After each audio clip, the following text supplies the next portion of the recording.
Oh, hi. Hello, hello, hello.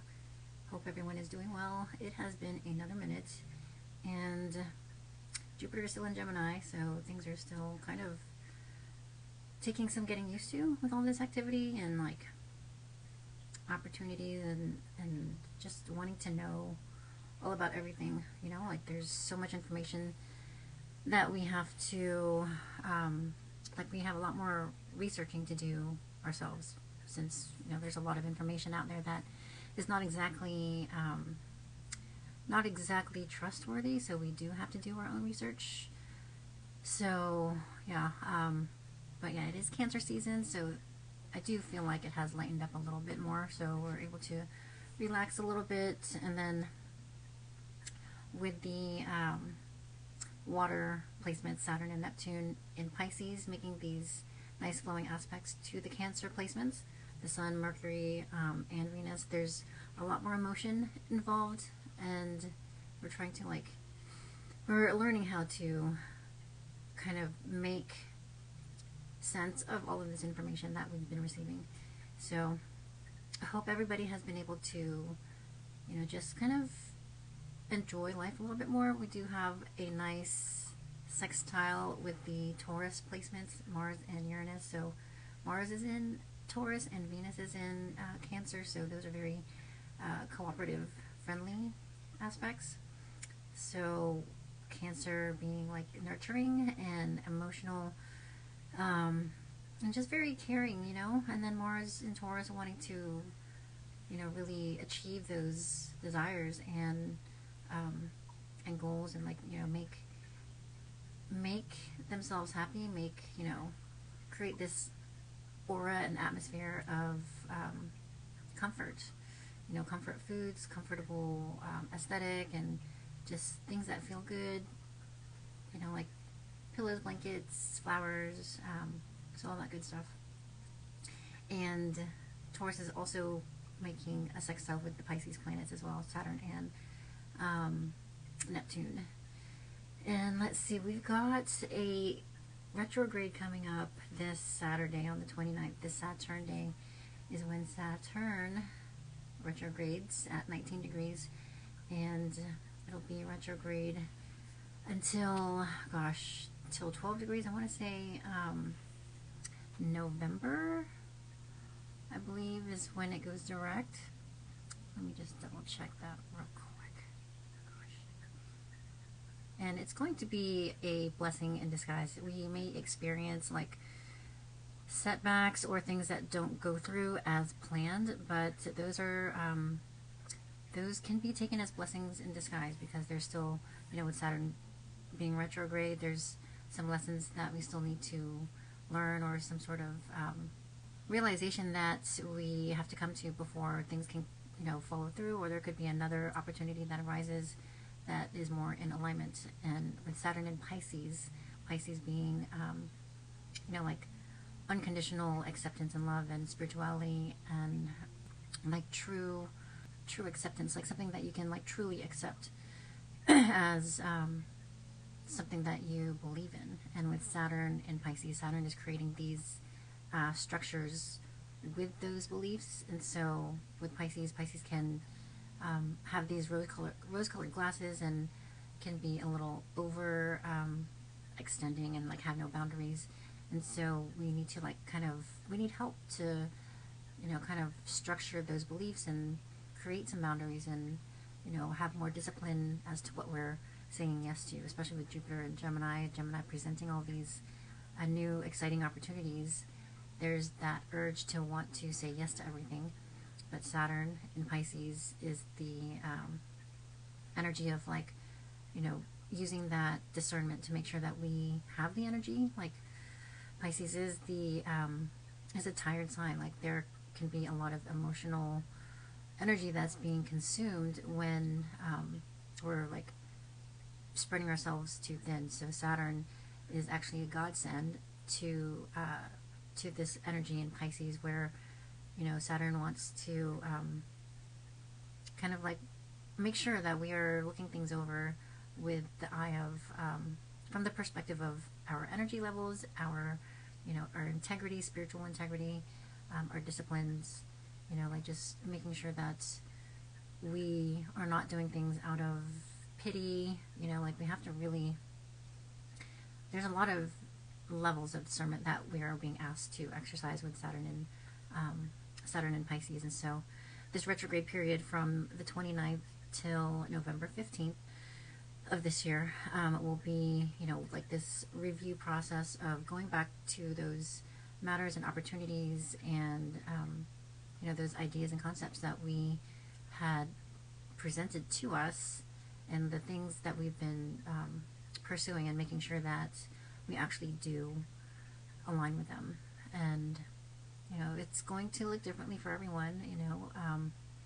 A lot of Saturn and Pisces is also, going within to find the answers, and, not being overly influenced by external factors, whether it's, the news or societal pressures, family pressures, keeping up with the Joneses, anything external outside of you that's, just like feeding this information into your senses, like whether it's news that you're listening to, or like images that you're seeing.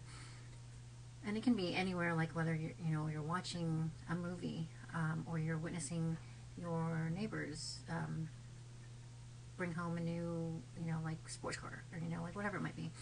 The music, like any kind of sensory input has to really be taken in carefully. Even music, like the lyrics to the music that you're listening to. So Saturn and Pisces is all of those things. And a couple things I wanted to mention about this retrograde period is, let's see, so Saturn will go retrograde from the 29th of June till November, what did I say, the 15th? November 15th. And it'll go from 19 degrees back to 12 degrees. And so we've already experienced 12 degrees of Saturn in Pisces back in March.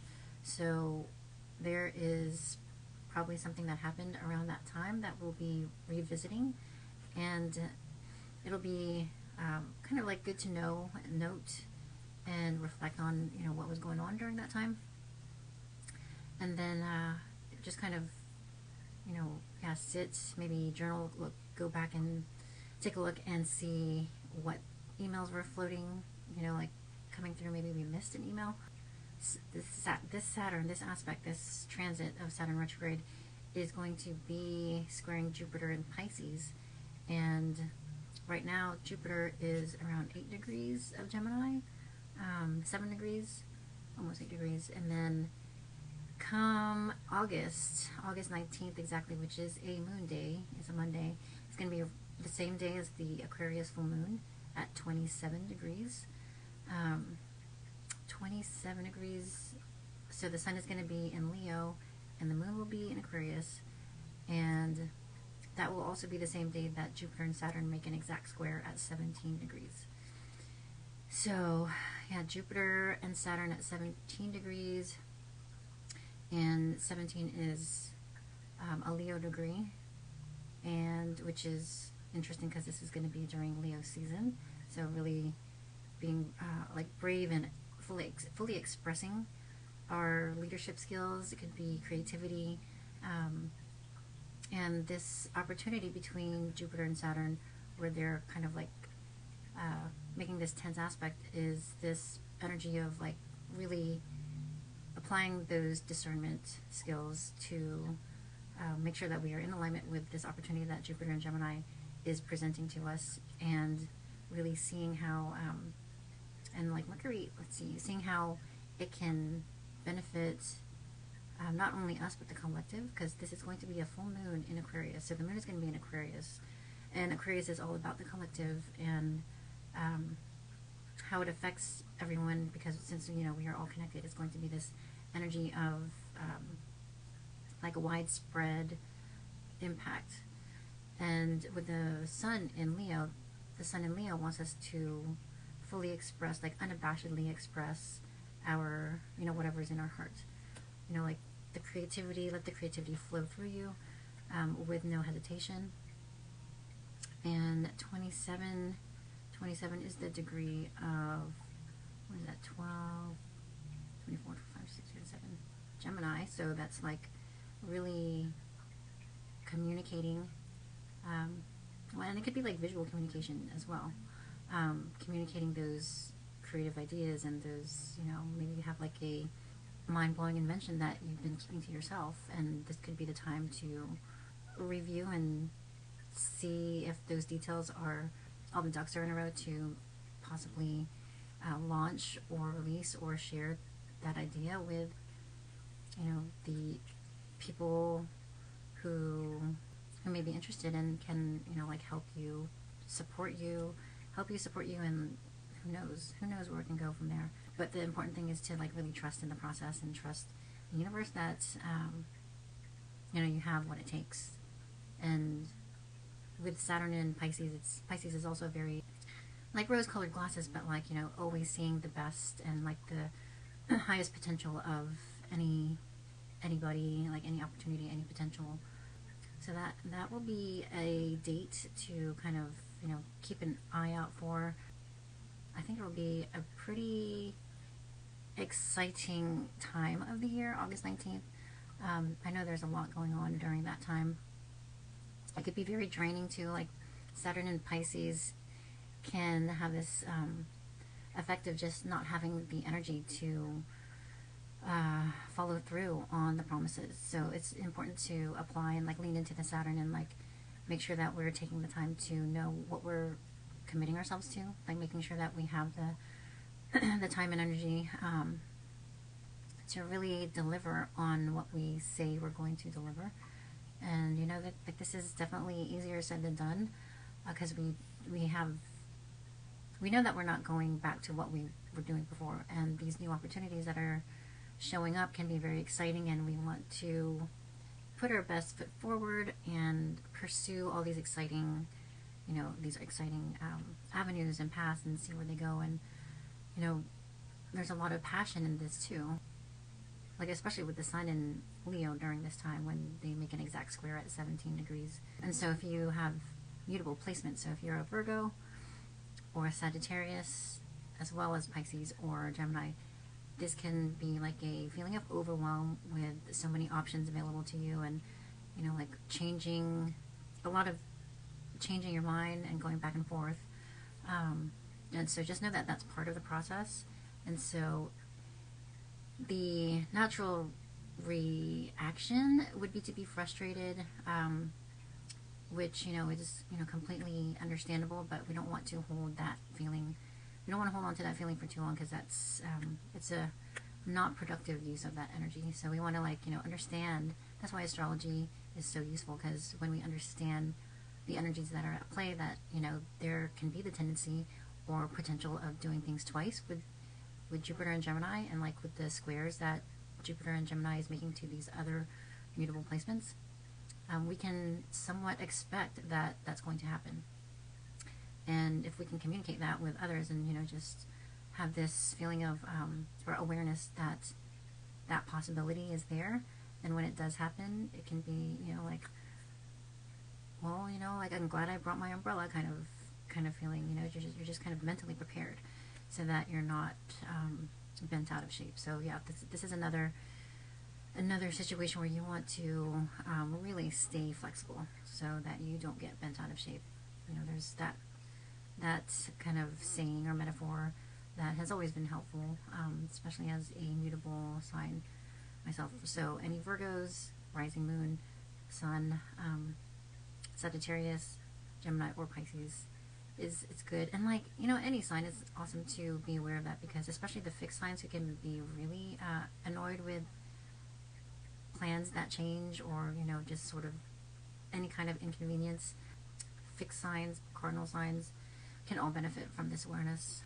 So yeah, there's just a lot of lessons that we're going to be learning during this time between now, it's in the shadow period now, but like it goes retrograde on the 29th of June until November 15th, and then there's a shadow period like 2 weeks. It's probably more than 2 weeks, because Saturn is a slow moving planet, and when planets are in its shadow, it's basically when the planet is still sitting at that same degree before it actually gains traction and moves on. So it'll be in shadow for probably, I want to say, maybe 3 to 4 weeks. So into December. So these will be lessons that we're going to be learning around setting boundaries, saying no, saying, politely declining on opportunities that maybe we were genuinely excited about, but we realize that, timing is not allowing this opportunity to actually come to fruition, and there can be disappointments, of course, but we have to also take into consideration that these opportunities and these events are, like, who are they affecting? We can't make these decisions based on how others are going to feel. Like, that's kind of how the North Node in Aries and the South Node in Libra also plays into this. Is during this time, the nodes are going to be, right now they're at 11 degrees, and then by the time we get out of the retrograde period, like January, the nodes will move into Pisces, North Node Pisces and South Node Virgo. So we're going to have to really get used to doing things based on our internal instincts, and like follow our own guidance instead of like external factors. So yeah, easier said than done, and like we don't want to let it get to a point where we're letting these things build up inside of us, and knowing that the decisions that we're making isn't really in our best interest. And that's the thing about the Aries and Libra axis, is that things can build up to a point where you get so frustrated that you've held it back, or you've suppressed your true feelings for too long, that it can impulsively just like you can impulsively snap, or it can come out in some sort of like health issue where you're breaking out in some sort of skin rash, or like it's an internal maybe like internal combustion. I'm not like a doctor or anything, of course, but I'm sure we've all heard the concept of stress being the major number one factor in illnesses and complexes and all sorts of problems where we're not expressing how we feel, or our true intentions, and they end up manifesting in some sort of health concern. So we don't want to let it get to that point. So we, like, now's a gracious time for Saturn to let us go back and review and really say what we gotta say, and use our words. Jupiter and Gemini is able to like access those unused, like the vocabulary is available to us to like really formulate compassionate sentences, so that we're able to like express in ways that we maybe haven't been able to express before, while also being able to like stand your ground and decide things for yourself, your future self. And like your future self will be grateful when you make these decisions based on your own personal needs and not the needs of others. Yeah, there's a lot going on. This is like the beginning of Saturn, of retrograde season, and we need to like not look at retrograde periods as something to be scared of, or of course they can definitely bring up issues that maybe we are not comfortable with dealing with, but in the long run, especially with Saturn, we'll be grateful for having the opportunity to go back and like redo things, or revisit, or review details and whatnot. That is the intention and purpose of retrogrades. And so July 2nd, Neptune will be retrograde until, Neptune's going to be retrograde until December 7th. So from July 2nd to December 7th of this year, from 29 degrees, it's like at the very end of Pisces. So 29 degrees and I think like 57 or 59 minutes, it will retrograde back to 27 degrees. And it'll stay around 29 degrees for like, I think another year before it moves officially into Aries. And we have to remember that Pisces is the end of the zodiac. and it's like a life cycle of multiple things, you know, like it's the end of an era. You know, if we think about 1 year, when the year begins with Aries, which is, you know, April, like right after the spring equinox, that's when the year officially, like astrologically, begins. And so the sun moves through all the signs, you know, Aries, Taurus, Gemini, Cancer, and so on, up until Pisces, Pisces being the last zodiac. So that's 1 year, like one cycle, and then the year begins again. And so that's with the sun. So if we think about all of the planets, like, you know, Jupiter went through Pisces, you know, I don't know, what was that, 3 years ago, I want to say? Jupiter went through that, and like Jupiter takes 12 years to cycle back around. And then, you know, Venus and Mars go through Pisces every year as well. So with Neptune being the slowest planet, and Neptune being the ruler of Pisces, is very potent. This is like, we won't see this ever again in our lifetime. I think it's like 140 years before it will come back to Pisces. So this is an end of an era. And Saturn will be traveling with Neptune into Aries, I want to say the 2026. And it'll retrograde back. It'll dip back into Pisces a few more times before it actually officially moves into Aries in 2026. I think January 25th, 2026 is when Saturn and Neptune come conjunct. And then Jupiter will be in Cancer, and Jupiter is the traditional ruler of Pisces, and Jupiter in Cancer will be a much more flowing energy, both being water signs. But we'll have that for a little while. But then, you know, when Neptune and Saturn move into Aries, that energy, Aries and Cancer are both cardinal signs, and that will be an energy of tension. They will square each other. Jupiter and Cancer will square Saturn once again while it's in Aries, as well as Neptune.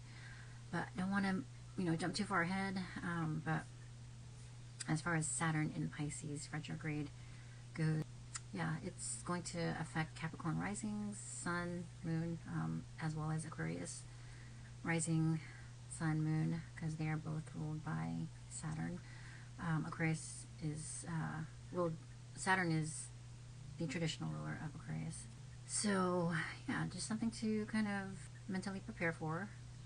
You know, with the square to Jupiter, it can be, like I said, delays and projects maybe not following, you know, like not, possibly like falling through. But it's to be expected, and we can look at it as a blessing in disguise. You know, there's going to be some additional details that might need some tending to, or some details may surface that will help us be more decisive and like apply the discernment, and maybe it'll be the factor or factors that like help us get to that decision and help us say no or yes or whatever it might be. So something to look forward to. It's definitely, you know, like a matter of perspective. So yeah, I think that's about all I wanted to mention at this time. So hopefully that was helpful, and hopefully it made sense with this particular energy for sure, because they're both mutable signs, and it can be like very scattered energy with Jupiter and Gemini. And Saturn in Pisces is all about like the spiritual disciplines, and like sticking to them, and like, you know, just creating these good healthy routines. We definitely want to practice those ways of being centered and grounded and staying hydrated for sure. Pisces being a water sign, making sure that we're taking in, you know, pure, like not contaminated water that's not fluoridated. So just, you know, like, it's important to do your own research and be aware of what you're consuming, ingesting, taking in with your eyes, your ears, yeah, even your nose, you know, like there's aromatherapy, lavender, and all kinds of different herbs that you can find that will help with your overall well-being. You know, like smelling lavender if you're not able to sleep, you know, like Jupiter and Gemini can speak to insomnia, and just I know I'm definitely having challenges trying to adjust to a decent sleep schedule. But yeah, lavender, smelling lavender, or like having lavender around, whether it's through like a one of those water filter, air filter machines, or like drinking lavender tea. There's all sorts of remedies, like natural remedies that will, you know, help you with your overall well-being. And we want to make sure that these herbs are, you know, not sprayed with chemicals and like not contaminated with fake fragrances, perfumes, dyes, you know, all that bad stuff. But yeah, it's a time of doing our own research and like finding what resonates with us, what is in alignment with us. And in order to really trust ourselves, we do need to kind of like say no to the distractions and block out the, I mean, I guess you can call them temptations, you know, like there's always going to be some sort of, I don't know if you want to call it a operation, like a psychological operation, whether it's some sort of, you know, magic pill or, you know, some sort of, yeah, snake oil where it sounds too convenient. Like if it's too, I don't know, like especially with media, like there can be a lot of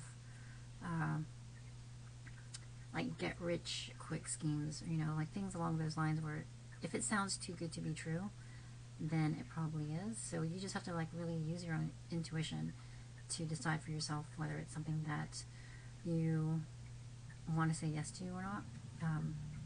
So yeah, just stay centered, stay grounded, stay hydrated, and yeah, take care of yourselves. Put your own mask on first before helping others. Fill your own cup. Don't forget to fill your own cup. Yeah.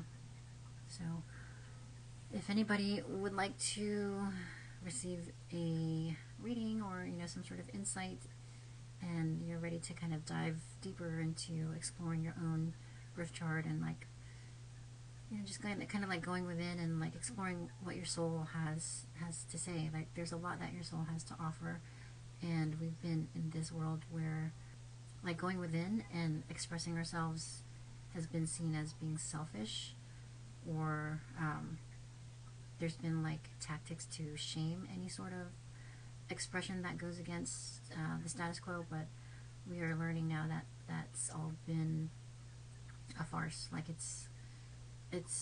couldn't be further from the truth. So if you'd like any help taking a look at your chart and seeing how those gifts surface and how they can be accessed, you know, don't hesitate to hit me up. And I look forward to seeing you on the next one. Take care. Bye.